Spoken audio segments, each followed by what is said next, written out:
दोस्तों, शैतानी ताकत के पहले भाग में आपने सुना कि दीपक के पापा की मौत हो जाती है और इनके मौत से पूरे गांव में दहशत बना हुआ था। दीपक एक किनारे में बैठकर लगातार रोए जा रहा था। पापा की मौत के बाद वो बिल्कुल अकेला हो गया था। उसे कुछ भी समझ नहीं आ रहा था, लेकिन वो लगातार अपने दिमाग पर जोर दे रहा था। उसे धुंधला धुंधला सा कुछ दिख रहा था। रात की कुछ कुछ बातें याद आ रही थी। रात में उसे डर लग रहा था। वो किसी को एक कोने से घूरते हुए देखा था। उसे जंगल की सारी बातें याद आने लगती है। दीपक अपने कमरे में गया और देखा कि उसकी टी शर्ट बिस्तर पर पड़ी है, उसमें खून लगा है। वो अपने चप्पल को देखता है, उसमें भी खून के छींटे थे। दीपक बहुत घबरा गया।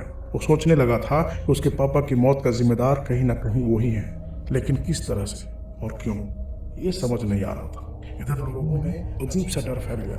अंतिम क्रिया के बाद भी लोगों में वही दहशत कायम था, लेकिन अब धीरे धीरे सारे लोग अपनी दिनचर्या में शामिल होने लग गए थे। दीपक भी अपना कॉलेज आने जाने लगा था। वो जब भी उस जंगल से होकर गुजरता, उसे किसी के कराहने की आवाज़ सुनाई पड़ती। वो एक बार के लिए रुकता भी, लेकिन देर हो जाने के डर से वो बिना रुके ही चला जाता। इस तरह से महीनों बीत गए। अब उस तरह की कोई भी घटना दोबारा नहीं हुई। गांव में भी किसी को अब इस बात की कोई फिक्र न थी। एक दिन कॉलेज से जल्दी आने के बाद दीपक पढ़ाई करने अपने दोस्त मंजीत के घर गया, क्योंकि पूरे गांव में एक मंजीत ही था जिसके यहाँ दीपक कभी आता जाता रहा। मंजीत के माँ पापा भी दीपक से बहुत प्यार करते थे और उसे अपना बेटा ही मानते थे। दीपक के पापा की मौत के बाद दीपक को उसी घर में आसरा मिला। जब उसका मन होता वो वहाँ चला जाता था। हालांकि गांव के सभी लोग दीपक से बहुत प्यार करते थे और गांव में सिर्फ उसे ही होनहार समझते थे। मंजीत के पापा गांव के ही स्कूल में पढ़ाते थे और दीपक के पापा से उनकी दोस्ती बहुत अच्छी थी। उस रोज मंजीत की माँ ने सूजी बनाया और दोनों को एक प्लेट में खाने दिया। फिर वहीं बैठकर दीपक से बात करने लगी। बात ही बात में दीपक के पापा की बात उठी और मंजीत की माँ बहुत दुखी हो गई। अचानक दीपक फूट फूट कर रोने लगा और अपने आप को ही उनकी मौत का जिम्मेदार बताने लगा। फिर वो सारी कहानी मंजीत की माँ को बताया। वो ये भी बताया कि उस दिन जंगल में उसके साथ क्या हुआ। तभी मंजीत के पापा घर आते हैं और वो सीधा बगल के कमरे में जाते हैं। उनके अंदर जाते ही उस कमरे से एक काली बिल्ली अपने मुंह में फर्श पर खून टपकता जा रहा था। देखते ही मंजीत की माँ बिल्ली के पीछे भागती है और उसे घर से बाहर करती है। फिर खून के धब्बे पोंछने में लग जाती है। दीपक बहुत बेचैनी सा महसूस करने लगा था। उसकी धड़कन बहुत तेज हो गई थी, वो हाँफने लगा था और फिर एक गहरी सांस लेकर खुद को नियंत्रित करता है। अपने हिस्से का सूजी प्लेट में छोड़कर वो बाहर जाने लगता है। कहाँ जा रहे हो? मंजीत की आवाज आती है। 2 मिनट में आता हूँ, दीपक बिना देखे ही कहता है और बाहर चला जाता है। वो बाहर जाते ही जमीन पर घुटने के बल गिर जाता है। धीरे धीरे उसकी बेचैनी बढ़ने लगती है। वो जोर जोर से सांसें लेना शुरू कर देता है। ऐसा लग रहा था मानो उसके अंदर कुछ अंकुरित हो रहा हो। उसके शरीर से पसीना छूटने लगा था। वो ऊपर की तरफ देखता है जैसे किसी को याद कर रहा हो। उसे कुछ भी समझ नहीं आता कि आखिर उसके साथ क्या हो रहा है। पूरा शरीर अकड़ रहा था, उसकी आंखें लाल हो रही थी और उसके शरीर का एक एक नस बाहर आ रहा था। उसके अंदर ताकत बढ़ती जा रही थी, इतनी कि जैसे उसके पैर रखने भर से धरती धंस जाएगी। मंजीत की माँ कमरे में आती है और देखती है कि दीपक कमरे में नहीं है।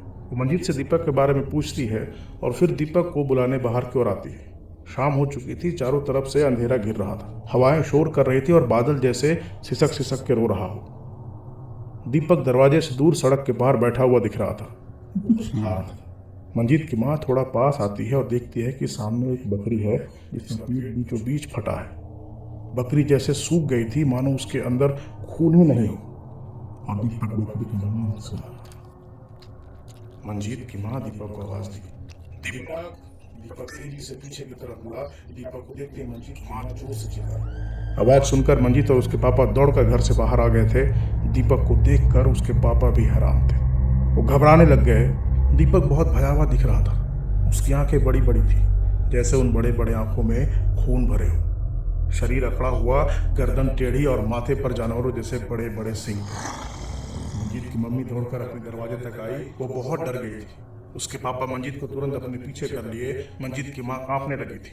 उन्हें अब समझ आ गया था कि दीपक के पापा की मौत कैसे हुई। दीपक किसी जंगली शेर की तरह उड़ रहा था। वो अपने भारी कदमों के साथ उनके करीब आ रहा था। सारे लोग सहम गए थे। उसके पैर रखने पर से धरती कांप रही थी। मंजीत तुरंत अपने मम्मी पापा के सामने आकर खड़ा हो गया।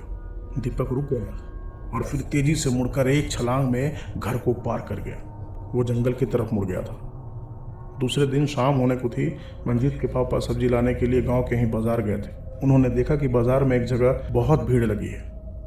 वो वहां गए तो पता चला कि एक चरवाहा दौड़ते हुए अभी अभी गांव में आया और वो जंगल की कहानी बता रहा है। सारे जानवर का पेट बीच में से फटा था और उसके अंदर ना ही खून था और ना ही मांस। वो लगातार हाँफे जा रहा था। साथियों, इसके आगे की कहानी आप इसके अंतिम भाग में सुनेंगे। शैतानी ताकत का ये दूसरा भाग था। अगर आपको ये भाग पसंद आया हो तो कृपया इसे लाइक करें, इस पर कमेंट करें और अपने लोगों तक शेयर भी करें। इसी तरह डरावनी और रोचक कहानी को सुनने के लिए हमारे चैनल को सब्सक्राइब कर लें और अगर आपके पास भी कोई सच्ची घटना पर कोई कहानी हो तो आप हमारे साथ ज़रूर शेयर करें। अधिक जानकारी के लिए हमारा डिस्क्रिप्शन ज़रूर देखें। मिलते हैं फिर इसके अगले भाग में, तब तक बने रहे स्टोरी टीवी के साथ। शुक्रिया।